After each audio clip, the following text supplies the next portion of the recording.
So I'm a water elemental now with a hammer. So that's new. But I figure video 2. I don't want to be too ambitious, so I figure we'll go with something simple and laid back, like defining the gods philosophically from a polytheistic perspective. Something basic.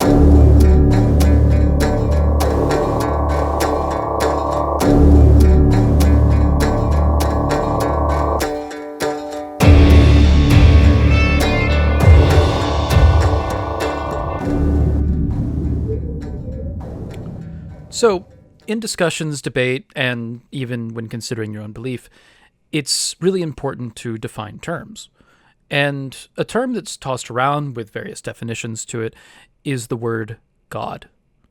Abrahamics use it, atheists use it, and polytheists use it. And there seems to be this fundamental misunderstanding when it comes to the polytheist image of the gods.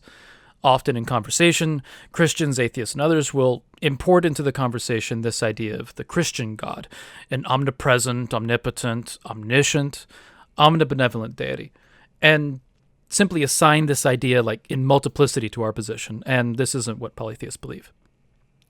So, throughout much of the world, there's a Christian background to our culture, so it's understandable that one might assume that all the gods are the Christian God. However, in the totality of religions, the Christian idea is actually pretty rare, especially when you throw in concepts like the Trinity or the various views of Jesus. So let's start with a huge misconception that I often hear in discussions regarding polytheism, and that is that the gods are physical supermen zipping around the galaxy, or that polytheism is obviously wrong because there's no gods on Mount Olympus. And there's no survey data on this, but I've met a number of polytheists, and not one of them is held to this position of the gods being physical humanoids with superpowers. And looking back into history a couple thousand years, Cicero's discussion on divinity, entitled On the Nature of the Gods, written in ancient Rome, represents and even pits against each other multiple perspectives on polytheism. But this text doesn't represent the physical Superman position among any of the polytheists in the dialogue. With that kind of out of the way, we can move on to another position that's kind of thrown at us, which is that the gods are simply metaphors. And there's a possibility that Greek and Roman Epicureans held this position, which is similar to today's atheopagans or Jordan Peterson's God. However, Cicero represents the Epicurean otherwise, having him discuss gods that are not corporeal but quasi-corporeal, and going into detail about their form and actions, suggesting that they are external rather than simple metaphors to strive for.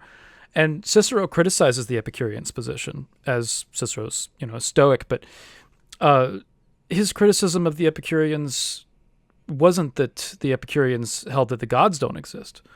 But, surely if they held that position, Cicero, being a strong critic and a polytheist, would have attacked the hell out of this. But, while the atheopagan or the atheo-Christian, like Jordan Peterson, is an atheist, the polytheist is not.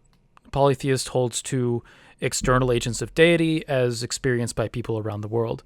And Cicero points out that humans seem to intuit the gods. And from that, we can posit their existence and ask questions about them.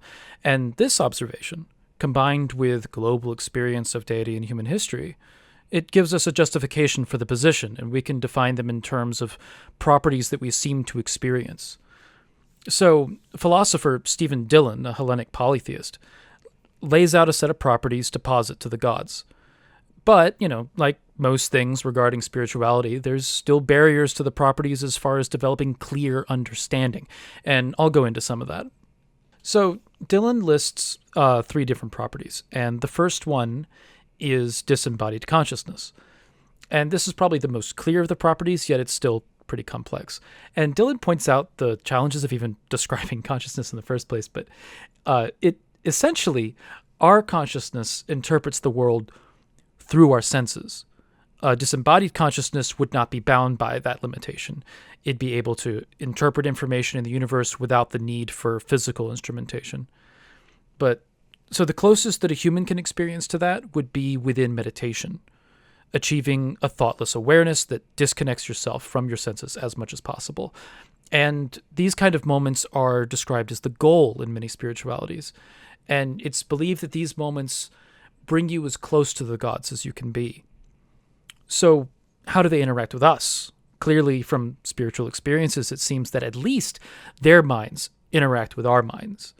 But we would be unaware of the mechanisms that they use to interact, as they don't seem to be physically measurable, which honestly would be expected of disembodied, non-physical minds. Now, there's some schools of polytheism that posit more eminent gods, such as there's an Etruscan idea of consciousness behind each movement in the universe, kind of similar to panpsychism, that the gods' bodies are part of the universe, and that clouds are not pushed together without reason, but that the universe moves so that they might come together. Yet, even in this description, the consciousness itself would be disembodied, as there isn't a physical seat of the consciousness for the gods as there is for the human, which is the brain. And that gets us to the second property, which is that the gods are immensely more powerful than evolved minds. And this one's probably like the easiest one to get. Like, what are we doing calling you a god if you're not powerful?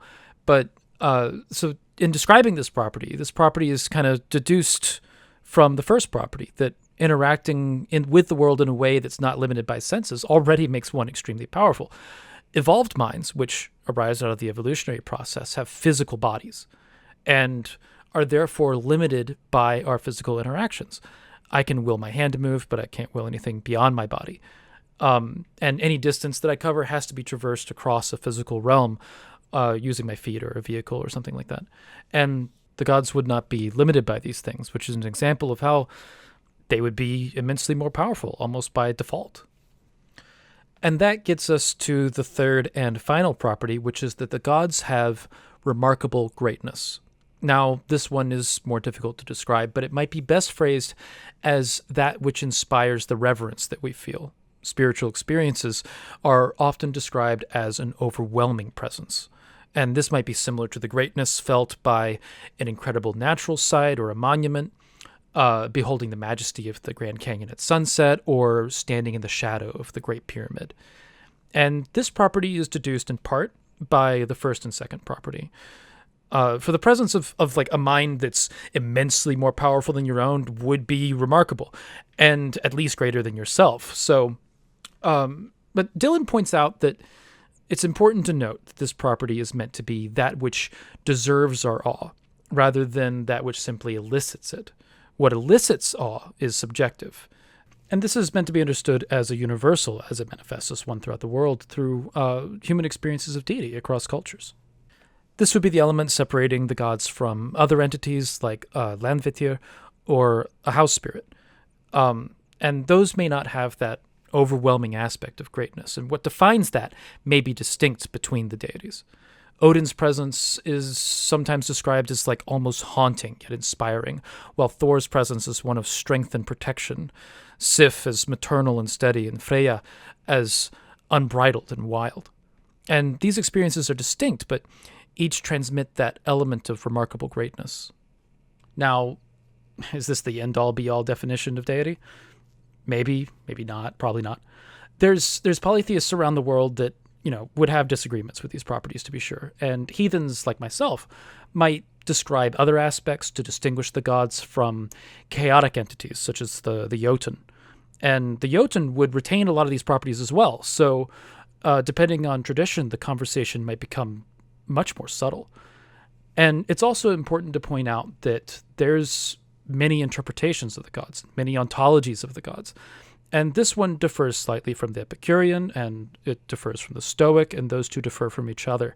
And the goal of this particular approach and understanding is to be experience-centric, to take what we experience of the gods and assign commonalities as properties.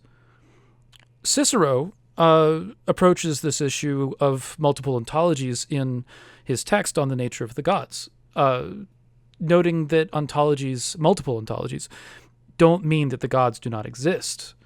But it does mean that, assuming inconsistencies, that only one of them is true, or none of them are true. And if none of them are true, it still doesn't mean that the gods don't exist. It only means that we don't understand them, which is entirely possible and even likely. So there you go. So the goal of this is to give an idea of where I stand, what I believe in this whole debate. And it's important to note going into this that there's a lot of gray area in spirituality, especially in polytheism. There's a lot of competing ideas, and that's totally fine. Polytheism is often a spirituality of experimentation. It's not one of certainty, especially absolute certainty. This isn't a believer burn spirituality like some religions that come to mind. And that's a good thing, I think. It gives room for disagreement and discussion. These are ideas that have been discussed and argued by great minds for millennia and millennia, and it's good to discuss them. With that, I guess a little housekeeping.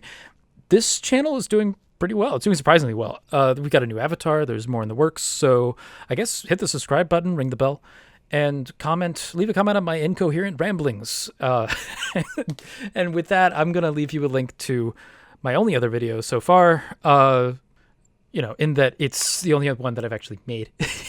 It isn't like on someone else's channel. So, anywho, click the thing. Click it.